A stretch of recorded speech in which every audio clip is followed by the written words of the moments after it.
Aujourd'hui, nous allons essayer de t'éclairer sur les rayonnements électromagnétiques et plus particulièrement sur l'interaction des photons avec la matière.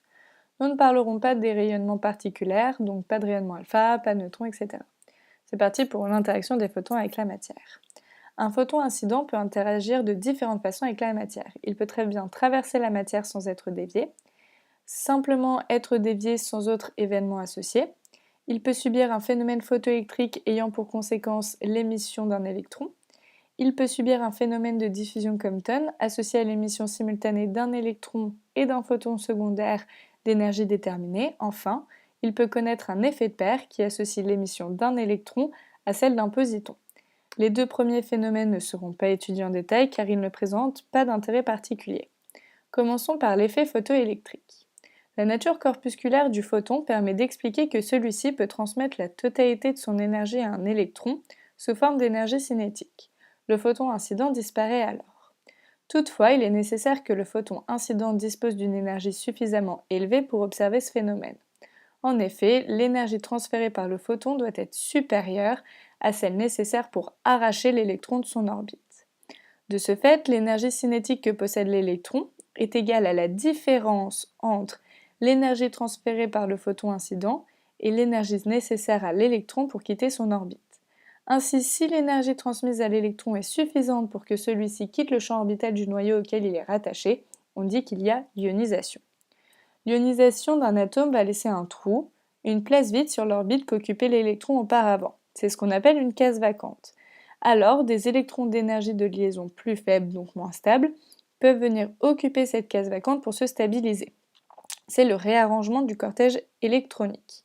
Ce réarrangement du cortège électronique est à l'origine soit d'une émission d'un photon X de fluorescence, d'énergie égale à la différence entre l'énergie de liaison de l'électron pour quitter son orbite initiale, moins l'énergie de liaison de ce même électron nécessaire à sa liaison sur sa nouvelle orbite. Ce réarrangement du cortège électronique peut également être à l'origine d'un électron OG, d'énergie égale à la différence entre l'énergie d'un photon qui serait émis suite à ce réarrangement du cortège électronique, moins l'énergie d'ionisation de cet électron. Maintenant, la diffusion Compton. Lors de la diffusion Compton, comme pour l'effet photoélectrique, le photon incident transmet la totalité de son énergie. Il va donc disparaître. Cependant, ici, l'énergie du photon incident va être partagée. Cette énergie va être divisée entre un électron et un photon secondaire. On va pouvoir, en fonction des caractéristiques du choc, déterminer ces différentes énergies. En effet, les lois de conservation de la quantité de mouvement et de l'énergie amènent à la relation de Compton-Debye.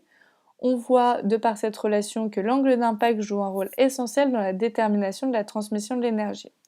On retiendra que l'électron, bien qu'il soit appelé électron de recul, est toujours diffusé vers l'avant, tandis que le photon secondaire peut être diffusé dans n'importe quelle direction.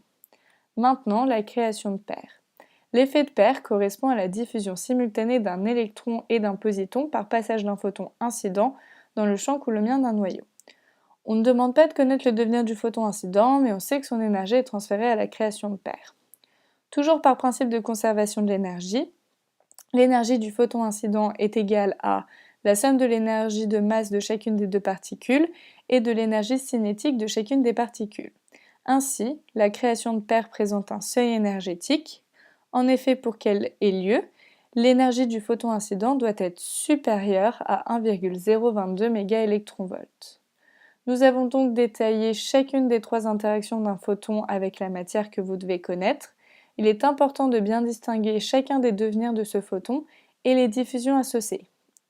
Il faut bien apprendre les formules afin de savoir résoudre facilement et rapidement un exercice relatif à ces notions.